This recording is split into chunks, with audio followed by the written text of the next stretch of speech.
Star Wars, probably one of the most beloved set of movies to exist in the world. It's something that pulls you in because of the characters, the setting, and the glorious music from John Williams. When a property gets this big, there are countless products made for it, including video games. This gave everyone the opportunity to experience what it feels like to participate in the Star Wars universe. There are a lot of them out there that mainly focus on being a Jedi, but my favorite part of Star Wars were the space battles. I loved the cinematography and action it brought to the movies. As a kid, I always wondered what it would be like to participate in these space battles.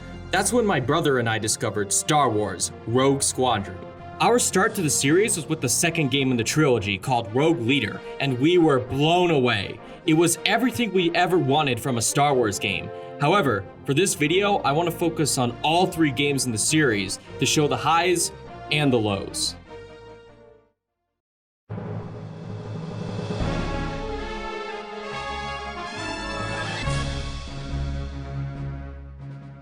The story for Rogue Squadron applies to all of the games in the trilogy. Each of the missions the player will go through revolve around what happened between the original trilogy episodes. None of these are earth-shattering reveals about the lore of Star Wars, but extra plots about the fighter squadron Luke was in. Missions can range from saving prisoners to blowing up bases and helping out fellow allies. To tackle these missions, you control multiple starfighters from the Star Wars universe. In Rogue Squadron, you control classics like the X-Wing, Y-Wing, A-Wing, and the Snowspeeder. A new fighter is introduced in this game called the V-Wing, which is the fastest ship in the game. Each of the ships have their own special traits. X-Wings have decent speed, power, and photon torpedoes to take out heavy armored enemies. The Y-Wing lacks in speed and power, but makes up for it with its sturdy shield and bombs to take out ground forces with ease. The A-Wing is fast, but its poor defenses make it the weakest out of all the ships to use in the game. The Snowspeeder is basically the same as the A-Wing, but you could use its tow cable to take out the AT-ATs with ease. But the best ship to use is the V-Wing. It's the fastest ship and has cluster missiles that can home in on any enemy. The Millennium Falcon and Naboo Starfighter also make an appearance, but both are very lackluster. Han Solo's classic ship can automatically target any enemy, but I found it to be pretty unreliable. The Naboo Starfighter is basically an X-Wing, but with more photon torpedoes to use. All of the ships can get upgrades for their special and primary weapons. This includes advanced lasers, shields, and homing special weapons.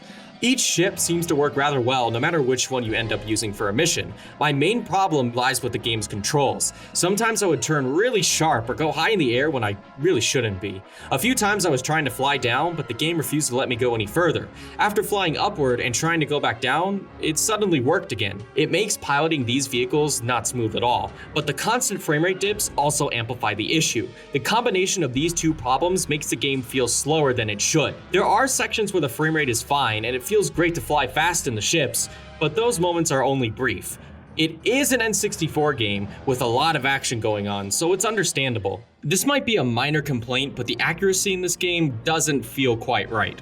It was especially noticeable for me since I played Rogue Leader and Rebel Strike before this one. There were times I swore my shots hit enemy fighters, but didn't. The constant frame rate dips also doesn't help when trying to aim, but I find out at the end of the missions that my shot accuracy apparently wasn't that bad at all. After every mission, you will be rewarded with a medal that's based on how well you performed. This is true of all the games in the trilogy, but I noticed it was pretty easy to get gold medals in this game. A couple times I was only just shy of a gold medal after only one attempt at the mission. The amount of enemies that need to be destroyed isn't that high, time completion is high, and dying during a mission doesn't count against you. With that being said, the amount of content in this game is pretty amazing along with its replay value. The game has a total of 18 levels. 3 of these levels are secret missions, including the Death Star Trench Run and the Battle of Hoth. The rest of the missions are brand new, and most of them are a lot of fun to play through. You'll be protecting bomber squadrons, taking out AT-ATs, and fighting waves of TIE fighters. It never got boring since every mission was different from one another. Another aspect that can easily be praised is the presentation of the game. For an N64 game, it looks pretty impressive. The environments certainly aren't the most creative, but the quality of the ship models are stunning. If you look closely, some of them are a little blocky, but if you compare them to other games at the time, it's an amazing achievement. Apparently, if you have the N64 expansion pack, it will look even better. The soundtrack is also great to listen to and has aged rather well. Some of the songs are recomposed scores from John Williams using the sound fonts from the N64. And despite the lower quality, it's pretty good to listen to. The new tracks also composed for the game fit right in with the Star Wars universe. Overall, I say Rogue Squadron is a good first start to the series, and was something that could easily be improved upon.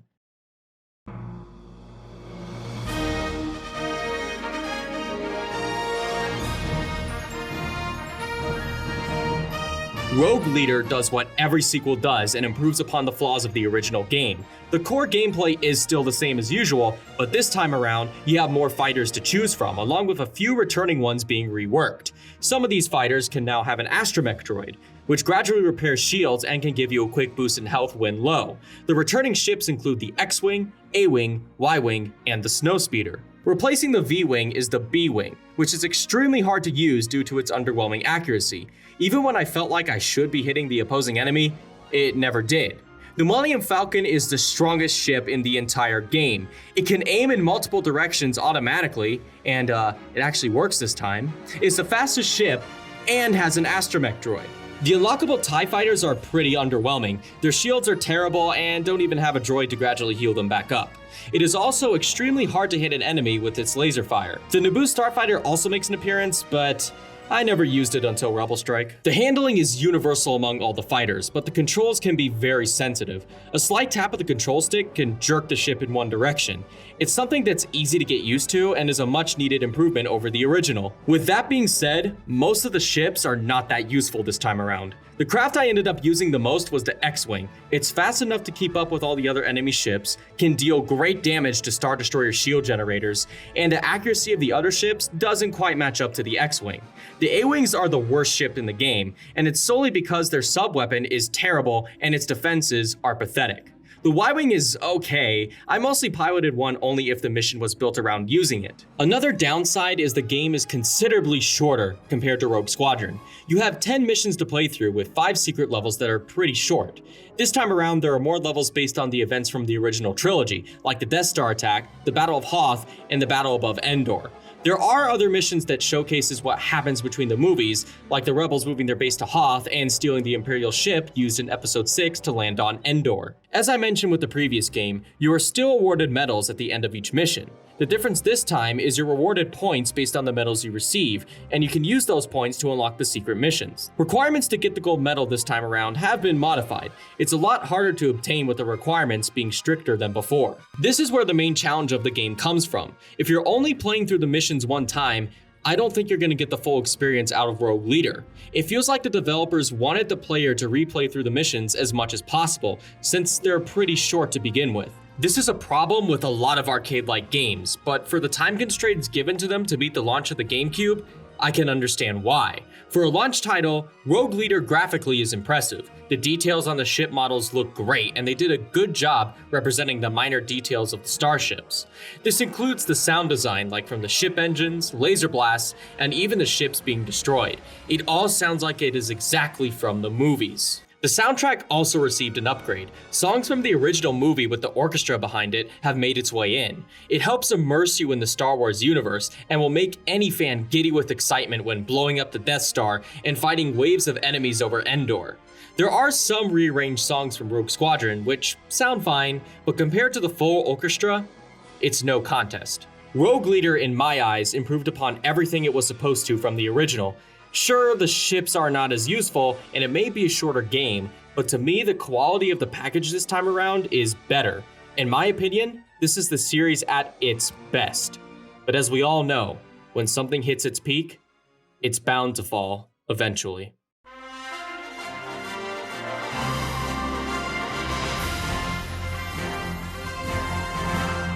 Rebel Strike, the final game in the trilogy, and the weakest of the bunch. It's sort of a mixed bag this time around. The game isn't as short since there are more missions in the previous game, and the developers even added a new medal called Best Ever, which is even harder to obtain than the gold medals. However, quantity doesn't make up for quality. Ground combat was added to the game, and it's atrocious. The ground sections are made up of running around as the main characters on foot, controlling ATSTs, and speeders. The running sections of the game do not have direct camera control, and instead uses an automatic camera. The auto camera function ends up forcing the player in any direction, which makes the ground combat feel clunky. The gunplay in these sections are generic rapidly press the A button to win, since the game automatically locks onto enemies for you. Dodging enemy fire is also a breeze because jumping repeatedly makes the majority of the shots miss, somehow. Certain sections will have the player use a turret that has terrible controls as well. You can't adjust the turret and keep it in place. Instead, you must keep the control stick in place while aiming, which leads to imprecise shots. The walker gameplay doesn't fare any better. Aiming itself isn't bad, but it's also tied to the movement of the walker. To move the walker forward, you have to hold down the R button, but to adjust your direction, you also have to use the control stick. Combining movement and aiming to the control stick was an absolute nightmare for me. Trying to aim and adjust where I wanted to go wasn't smooth at all. By this point, you could probably guess what I think about the speeder sections. And you're not wrong, it basically controls like the aerial vehicles, but without the special weapons. However, there is a special gimmick with this style that ruins the entire experience. When there is an opposing enemy next to you, the game wants you to use the B button to bump them. This doesn't work in your favor at all, and most of the time you'll end up dying with the enemy. Okay, I can hear you saying at least the starship sections are safe, right? Well, kind of. Most of the ships have received much needed upgrades that make them better. For example, the A-Wing can now use homing missiles, which gives them a useful sub-weapon to take down annoying enemies. Cluster missiles the Naboo starfighter has can automatically lock onto a group of enemies as well. It's a welcome change, but too bad you don't get to use them that much. Most of the game ends up being the ground sections, which is the worst aspect about Rebel Strike. This type of gameplay didn't need to be included in the game.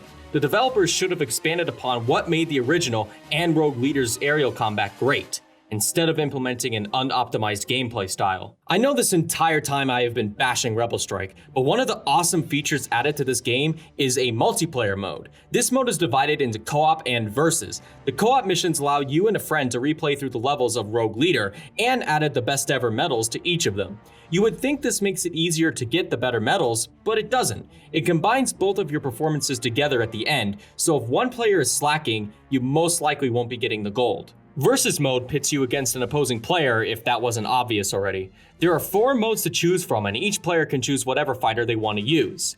You can even customize it to your liking. You can have the Y-Wing with photon torpedoes and an A-Wing with cluster missiles, and can even decide if you want homing properties for your sub-weapons. The 4 categories you and a friend will be fighting on are Dogfight, Rampage, Special, and Tag and Defend. Dogfight is just fighting an opposing player until one of them gets enough points to win. Rampage has you destroy enemy ships and environments to see who can do the most damage. Special has a few options, including speeder races and Rampage, but with walkers. The last mode is Tag and Defend, where you destroy and capture enemy bases. You gain more points over time based on how many bases you've captured. Overall, it's actually a fun mode to play on in conjunction with the co-op mode, but it doesn't make up for the lackluster single player since you kinda need someone else to enjoy these 2 modes. Presentation-wise, nothing much has changed. However, environments have received an upgrade, which is nice, but the character models could use some work. They look too blocky compared to other models of the ships and environments. The voice acting also misses the mark, since most of them don't even sound like their original counterparts from the movie. Overall, I would say this trilogy of games is passable, but only because Rebel Strike puts a stain on what otherwise could have been a great trilogy. If you want to play any of them, I would stick to Rogue Leader, since in my opinion, it's one of the best Star Wars games out there. Rogue Squadron is not a bad one to play if you're curious about how the series got its start. But what do I know? I'm just some random guy on the internet who wanted to talk about the Rogue Squadron games before the new Star Wars movie came out. Hey, if you want to see more from Nate's Gaming Lounge, subscribe and hit the notification bell for more video game reviews. See you next time when I go over the top 5 games of 2019.